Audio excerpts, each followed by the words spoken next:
Hi, my name is John Strand, and I was at the Capitol on January 6. The events of that day, unfortunately, have been severely misrepresented by many people with various motives. Conflicting views and reports have led to confusion, hatred, and division in our nation. While I can't correct all of that here, what I can do is give an honest and accurate account of my own thoughts, intentions, and actions during the course of my entire journey through the Capitol building that day. And you don't have to take my word for it, because it's all on video, as you'll see. I am certain that my actions were lawful and reasonable to the best of my knowledge and ability at the time they occurred, given my responsibility to protect a scheduled speaker. And I know that I never had any mens rea, or the criminal mind, of any intention to break the law or act inappropriately at any point. This is why I refused the government's plea, and why I continue to maintain my innocence as I pursue an appeal of all convictions. After attending the morning event at the Ellipse, we slowly made our way through the massive crowds towards the Capitol. At this point, my client had attempted to reach an elevated vantage point atop the steps, so she could try and gain the attention of bystanders to give her speech, as she was scheduled to do that day. We were unable to reach a balcony position, and the crowd shifted toward the Columbus store entrance, pushing us in that direction. Because our plan had always been for Dr. Gold to give her speech outside the Capitol, as the speech permit allowed, the thought of going inside the building never even occurred to me. I had assumed with all the various speeches and rally activity that the Capitol would have little, if any, business going on that afternoon. And how did anyone get in there? It was obvious to me standing on the steps that the crowd would never be able to open the formidable Columbus doors by force. But as shown in a closed-circuit television recording inside the Capitol, the doors were opened from the inside. I was shocked during my trial when the prosecutor overtly tried to deceive the jury by showing them this clip and telling them the uncovered white hand waving towards the door was my hand, convincing the jury that I was an aggressive member of a mob and trying to attack the entrance. But I was wearing black gloves the entire day, which the prosecutor knew, or should have known, making this an obvious falsehood. The truth is, I was just stuck there in what had become a packed and energetic crowd. I clearly remember wishing I could extricate Dr. Gold from that crowd, but that was impossible. It was very dense, as this video clearly demonstrates. In fact, it was so dense that when a police officer, who we couldn't see at first because he was behind a corner, became lightheaded and suddenly appeared from around the corner, my client was startled. The officer stumbled to our left as we were being pushed forward towards the doorway. He fell into the crowd and was immediately in the middle of a circle of people who quickly lifted him back to his feet. It happened very quickly, and he was surrounded by others so fast that we never had time to react. We certainly did not ignore or walk past someone that we knew to be injured, as the government maliciously claims. As this officer passed by and fell, I instinctively caught hold of my client in response to the surrounding crowd suddenly shifting, as you can see in this photo. What you can't see in this photo is the officer being assaulted, because he wasn't. The video clearly shows the officer simply fell down, and the crowd immediately reached down to assist him, pulling him back to his feet and stabilizing him as he regained his breath, while bystanders yelled, "Get him up!" But once again, the prosecutor misrepresented this and made a false claim that the officer was assaulted in front of us. This is not true, and it's a very concerning false accusation. We later realized just how blatant this falsehood was after reading the officer's statement given to the FBI only a few days after the event. Quote, Pollitt stated that he then blacked out. When he regained consciousness, he was no longer in the door foyer area and still had possession of his baton. Pollitt did not seek medical attention. This false suggestion of assault was further debunked by the FBI special agent who reviewed it, confirming the officer simply fell, and, quote, there was not enough to charge assault. Now, prior to this, the crowd was very loud and excited, but I didn't detect anger or violence until suddenly a flashbang exploded, panicking the crowd, who became agitated by the noise and smoke as they were further provoked.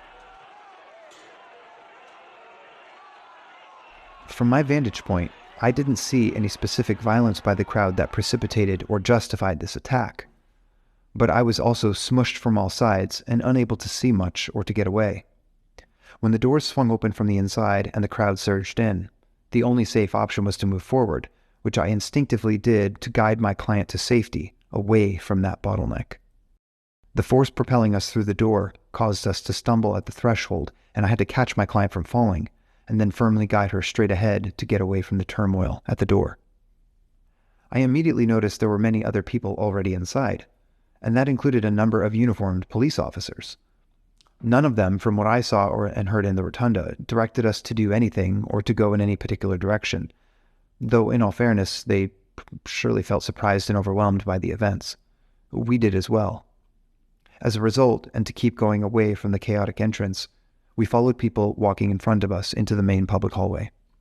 We weren't familiar with the layout of the building and had no idea how to exit through any other public door or hallway, so we just followed other people in front of us. For the most part, we saw people walking through the velvet ropes, taking selfies and photos. Someone even picked up the stanchions that someone else had knocked over. So at this point, we weren't really sure what was happening, but it seemed like the police had opened the building for the crowd to pass through, because they'd clearly entered from multiple entry points.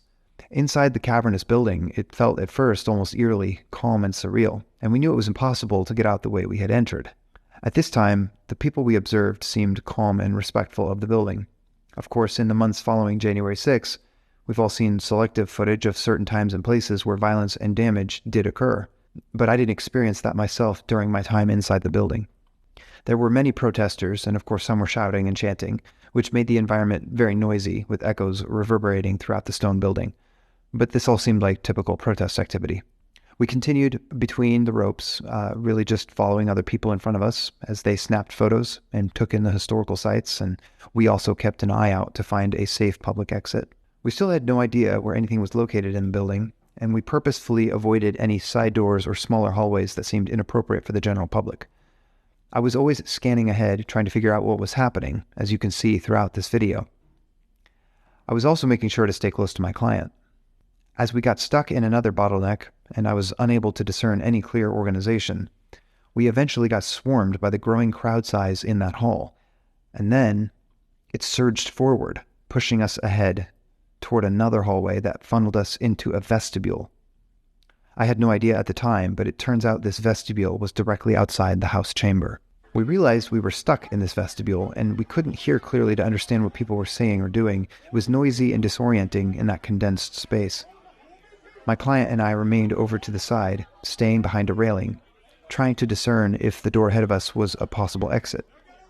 But after several minutes, police officers came and spoke to a few people nearby, and eventually we understood they were informing people that those doors would not be opened, so we could not leave the building through them, and that we should return in the direction we had come from. So we complied with their instructions.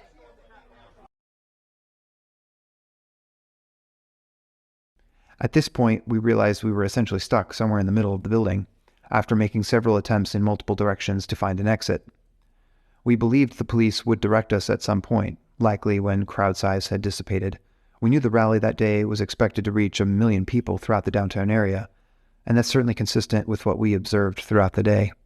The east entrance was still jammed, so we couldn't yet exit that way, although we were slowly moving in that direction. My client thought that the setting of the central hall we were in would be a good place to finally give her speech, which she felt was her obligation, and so she asked me to film her with my phone as she delivered her speech while we were waiting for an exit. I noticed police officers guiding passersby around her, so at first it seemed like they were helping to facilitate her address, which was only a 5-minute speech. But after she was partway through, an officer walked over and pushed her in the direction of the main rotunda. She was startled, caught mid-sentence, and tried to explain that she was a speaker, but the officer told her they needed people to continue moving toward the rotunda, so she did, and I followed her to escort her there. Unfortunately, we still couldn't exit, because the east doors were still too congested, as both protesters and police officers were still streaming into the building. So my client again attempted to give her complete speech while she and many others nearby were waiting.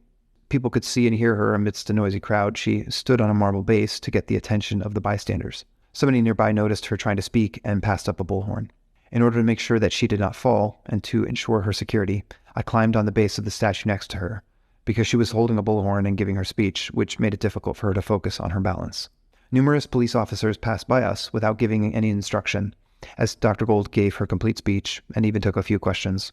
After finishing, we stepped down and just continued waiting for a few minutes, until a police officer came over and said that the east entrance was now expected to be accessible and that we should make our way in that direction. So we thanked him and headed for that door, as he instructed.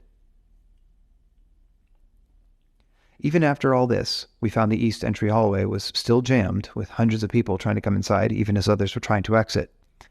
We waited our turn within the crowd there for nearly 15 minutes before we could find space to squeeze through and get outside. After that, we remained standing on the steps for almost an hour, talking with bystanders. We saw various police officers making their way down the steps to leave. I am deeply thankful and supportive of law enforcement, so I enthusiastically clapped and cheered for them in appreciation. It was a sickening shock to me when during my trial, the prosecutor again tried to turn the jury against me by affirmatively misrepresenting my actions at that moment in time. In this video, where I am obviously clapping to say thank you to the police, the prosecutor only showed a single freeze frame and told the jury that I was angry, hostile, and criminal. It's clearly a lie. Why would the government need to lie about me? I've wondered in the days and weeks following my trial why the government tried so hard to demonize me by attempting to distort the truth. First outside the east doors with their claim that I was shaking my fist and attacking the Capitol, and then again outside on the steps after we had exited with this misleading freeze frame. I can only think that because there was no evidence at all that I was aggressive or hostile toward anyone that day or had damaged any property, that they were desperate to come up with anything to impugn my actions and my character. But in fact, my sole intention that day was to protect my client. I have done my best to accurately show the evidence for the time I was in the Capitol. The government has accused me of things that are clearly false. I did not push to the front of any crowd, as they claim repeatedly. In fact, I never pushed anything or anyone. I also never made a beeline toward any particular destination inside the Capitol, as the prosecutor alleged. The fact is, I didn't know the layout of the huge building at all.